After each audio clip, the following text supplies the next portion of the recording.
이제까지는 수행이라고 하면 생활을 떠나서 하는 것으로 인식되어 왔습니다. 그리하여 출가하는 것이 수행의 첫걸음인 것으로 오해하는 경우가 대부분입니다. 그러나 생활 속의 수행은 수행과 생활을 분리하지 않고 오히려 일상생활을 수행의 방편으로 이용하는 것입니다. 따라서 출가하지 않고 일상생활을 영위하면서 수행을 하는 것이 특징입니다. 요즘 일부 종교단체에서도 생활 속의 수행을 표방하고 있습니다. 하지만 그 내용을 들여다보면 대부분 신행생활을 말합니다. 일상생활을 하면서 기도, 염불, 독경, 예불과 같은 신행을 실천하는 것입니다. 수행은 신행과 다릅니다. 수행은 자신을 적극적으로 변화시키는 것입니다.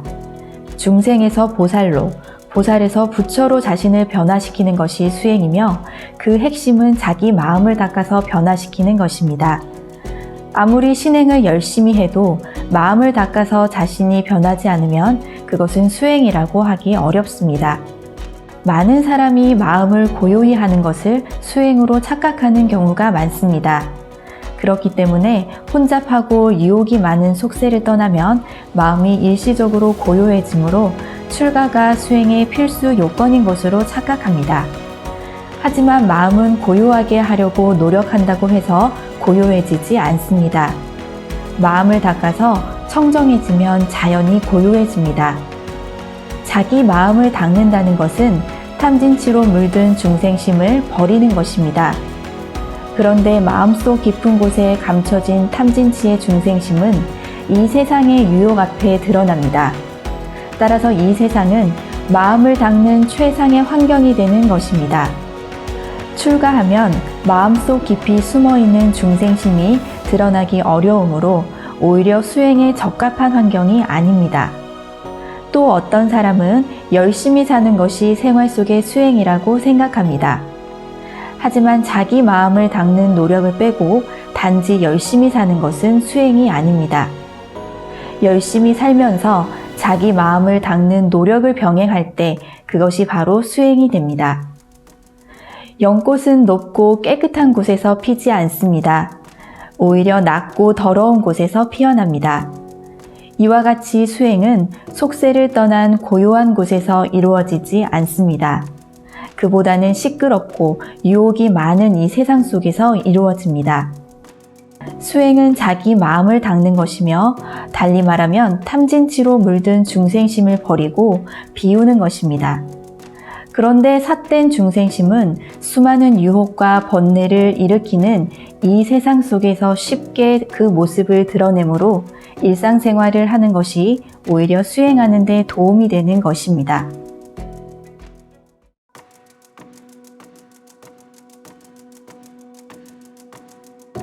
사람들은 수행을 현실과 무관하다고 생각합니다. 그래서 수행을 한다는 사람들은 세속을 등지고 홀로 산에 들어가 기도하거나 참선을 해야 도가 통한다고 믿고서 가족과 이웃을 떠나 산속에 들어가기도 합니다. 불교도 부처님이 수행자들을 삭발 출가시킨 이후 세속에서 이룬다는 당초의 취지와는 달리 형식에만 집착하여 세속과 유리되었습니다. 다만 최근 불교 내에서도 생활 속의 수행이 주창되어 퍼져나가고 있으나 그 내용을 살펴보면 생활 가운데서 틈틈이 시간을 내어 기도나 참선을 한다는 것이고 보면 여전히 생활과 수행을 달리 보고 있는 것입니다.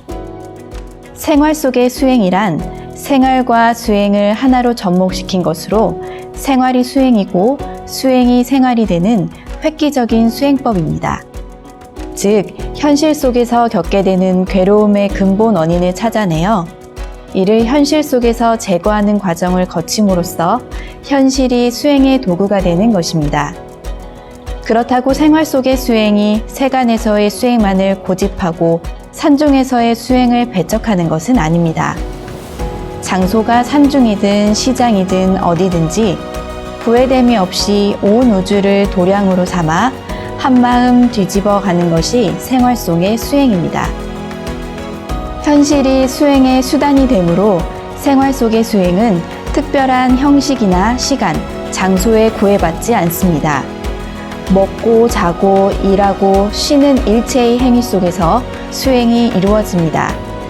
생활 속의 수행이 제대로 체득되면 먹으면서 수행하고 잠자면서 수행할 수 있게 됩니다.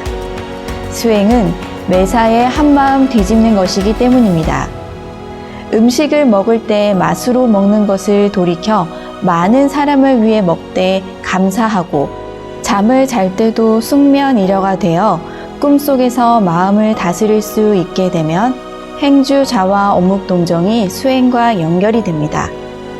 그렇게 생활 속에서 수행하게 되면 24시간 수행이 가능하므로 그 성취 속도가 빠르고 피하지 않고 있는 자리에서 모든 것을 뛰어넘으므로 깨달음의 강도가 단단하며 현실 속에서 극락을 구현하므로 현실의 풍요와 영적인 완성을 동시에 이룰 수 있게 됩니다. 모든 괴로움은 현실 속에서 생긴 것이므로 해결 방법도 현실 속에 존재합니다.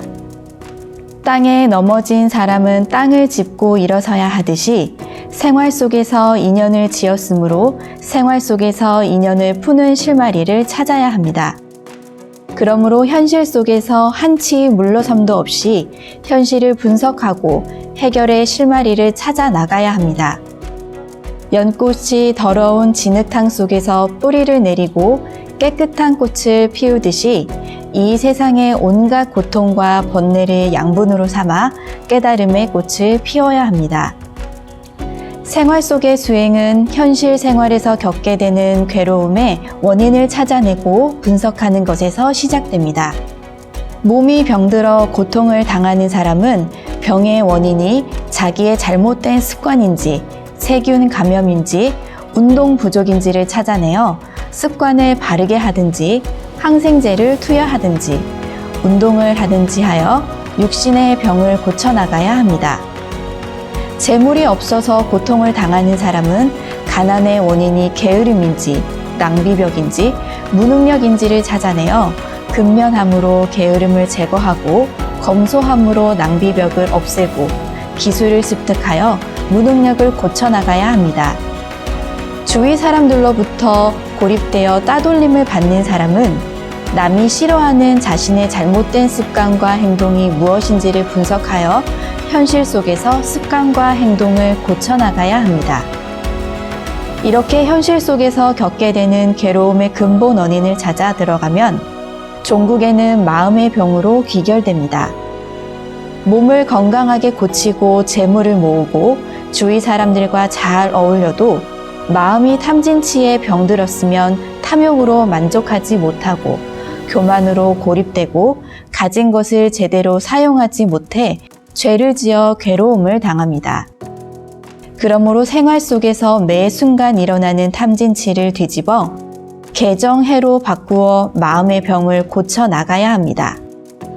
원망하는 마음을 돌이켜 감사하고 교만한 마음을 돌이켜 하심하며 이기심을 돌이켜 세상에 이익이 되도록 회양해야 합니다. 세속을 떠나 산중에 머무르면 자연은 이해관계를 떠나 무심함으로 마음의 병이 드러나지 않아 마음을 고칠 기회를 잡을 수 없게 되고 복잡한 현실을 제도할 수 있는 지혜를 얻을 수도 없습니다. 또 그렇게 얻은 마음의 고요는 세속의 거친 물결 앞에 쉽게 흔들리고 맙니다. 이에 반해 생활 속의 수행을 하면 세속의 온갖 이해관계와 시비 분별 속에서 마음의 병이 여실히 드러나 깊이 잠재한 마음의 병까지도 고칠 수 있고 복잡한 현실을 제도할 수 있는 힘과 지혜를 얻게 됩니다. 그렇게 얻은 선정은 세속의 파도 앞에서 결코 흔들림이 없게 됩니다. 그러므로 괴로운 현실에 부딪혔을 때 피하거나 숨지 말고 자기 마음을 정복하는 계기로 삼아야 합니다.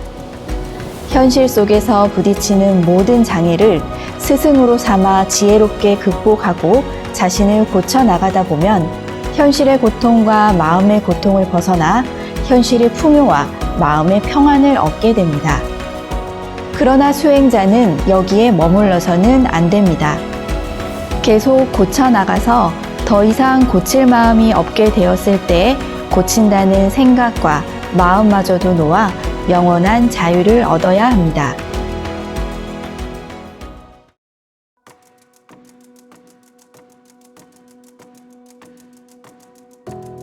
수행은 언제 어디서나 육바라밀을 실천하는 것입니다.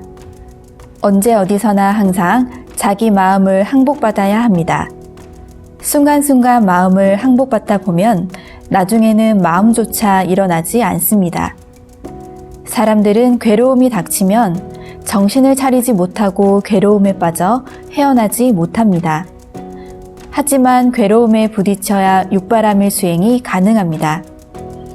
역경과 고난의 괴로움이 닥쳐오면 일단 계율을 정해 참고 상대를 포용하고 베풀면서 계속 노력하면 마음이 고요해지면서 지혜가 생겨 괴로움에 벗어날 수 있습니다. 괴로움이 생기면 일단 참고 너그럽게 받아들이고 포용하고 계율을 지키겠다고 생각해야 합니다. 그렇게 실천하다 보면 지혜가 생깁니다. 이것이 바로 생활 속의 수행입니다. 어렵다고 해서 피하면 안 됩니다. 피하면 육바라밀을 실천할 수 없기 때문입니다. 피하면 참을 수 없고 베풀 수 없고 지혜도 생기지 않습니다. 새 속에 있는 사람은 육바라밀을 떠나서 달리 수행할 수 없습니다. 수행은 자신을 항복받는 것입니다. 이 세상은 장애가 있고 장애를 극복하기 때문에 발전이 있습니다. 따라서 생활 속에서 수행하는 것이 가장 빠릅니다. 다양한 사람 속에 있어야 배울 것이 있습니다. 윤회도 고통도 이 세상에 있고 자비와 사랑도 이 세상에 있습니다. 육바라밀 수행을 하는 데 있어서 기본적으로 필요한 것이 하심입니다. 하심은 모든 사람, 모든 사물이 나를 가르쳐주는 스승이라고 생각하는 것입니다. 내가 이 세상의 모든 것을 통해 배워야겠다고 생각하면 모든 것이 귀하게 보이고 가볍게 여기는 마음이 생기지 않아 하심이 됩니다. 언제나 나는 부족하다고 생각하여 교만하지 않고 낮추어야 합니다.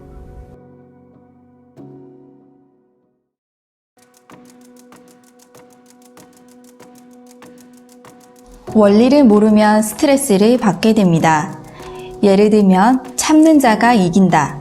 참을 인자 셋이면 목숨도 구한다라는 말이 있어 사람들이 참는 경우가 있는데 무조건 참기 때문에 스트레스를 받습니다. 그러나 왜 참아야 하는지, 참으면 어떤 원리로 이기게 되는지를 확실히 알면 절대 스트레스를 받지 않습니다. 스트레스는 외부의 사건과 내면의 과거 의식이 충돌함으로 생겨납니다. 스트레스가 발생하면 과거의 습이 무엇인지를 알게 되는 계기가 됩니다. 그 습을 확인하고 버리는 계기로 삼아 자신을 거듭나게 할 수 있고 스트레스로부터도 근본적으로 벗어날 수 있습니다. 자신의 수행이 제대로 되었는지 알아보기를 원한다면 가장 싫어하는 사람을 찾아가 보면 됩니다. 수행은 욕심, 증오, 원망하는 마음 등을 버려서 마음이 청정해지는 것이므로 열심히 수행하다 보면 이런 것들을 다 버려 더 이상 버려야 할 것이 없다는 생각이 들게 됩니다. 이때 제대로 버렸는지를 알아보기 위해 가장 싫어하는 사람을 찾아가 시험을 해보아야 합니다. 나를 굉장히 싫어하는 사람은 아무 대가도 받지 않으면서 괴롭히는데 이런 사람을 나의 수행을 도와주는 스승으로 생각한다면 스트레스를 받기보다는 고마운 생각이 들 것입니다. 그러므로 어떤 마음을 갖고 어느 정도의 소화력을 갖고 있는가에 따라 스트레스를 받을 수도 있고 안 받을 수도 있습니다. 수행을 하지 않는 사람은 가난해도 괴롭고 부유해도 주변에서 돈을 달라고 하니까 괴롭습니다. 하지만 수행자는 가난해서 사람들에게 조롱과 멸시를 받으면 인생을 사는데 언제 이런 기회를 또 갖게 될 것인가 라고 생각하며 감사하는 마음을 갖고 많은 것을 얻으려 노력합니다. 잘 살면 잘 사는 대로 많은 사람들에게 덕을 베풀 수 있는 좋은 기회를 만났다고 기뻐합니다. 이는 문제를 받아들여 소화해내는 능력의 차이입니다.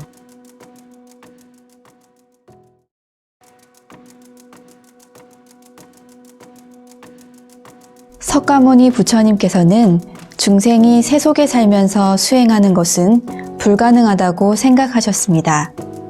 그래서 수행하려는 사람을 삭발시켜 세속으로부터 격리시킨 다음 일정 기간 동안 교육을 시켜 다시 세속으로 내려보내 본격적인 수행을 하게 하셨습니다.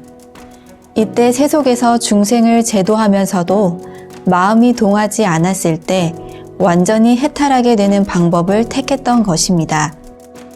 그것도 좋은 방법이지만 처음부터 세속을 벗어나지 않고 있는 그 자리에서 한치도 물러나지 않고 수행하는 것이 생활 속의 수행법입니다. 있는 그 자리에서 극복하는 사람만이 모든 일을 할 수 있다고 보기 때문입니다.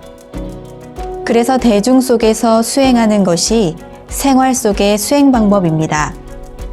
세상 사람들의 살아가는 모습을 보면 악한 사람을 만나거나 괴로움을 겪을 때 극복하려 하기보다는 남에 대한 원망이나 한탄을 하면서 피하려고 합니다. 심지어는 마음이 맞는 사람끼리 따로 모여 살자는 생각으로 집단촌을 이루거나 산속에 들어가서 살기도 합니다. 이 자체가 잘못된 것입니다. 왜냐하면 있는 자리에서 모든 것을 뛰어넘지 않고 싫어하는 것들을 자신의 주변에서 자꾸 분리시키다 보면 실제로 구분이 지어지고 단절되어 수행을 하지 못하게 됩니다. 일상의 삶 속에서 수행을 해야 합니다. 그런데 이처럼 있는 그 자리에서 세속을 떠나지 않고 수행하는 것은 중생들의 근기를 봤을 때 어렵기 때문에 일단 격리시켜야 한다는 것이 석가모니 부처님의 견해였습니다. 격리시키는 방법 자체는 옳았지만 이 방법은 결국 세속을 떠나기만 하는 결과를 초래했습니다. 왜냐하면 중생은 형식에 집착하는 경향이 있어 세속에서 이루어야 하는 근본적인 핵심은 잊혀지고 단지 출가의 형식만 남았기 때문입니다.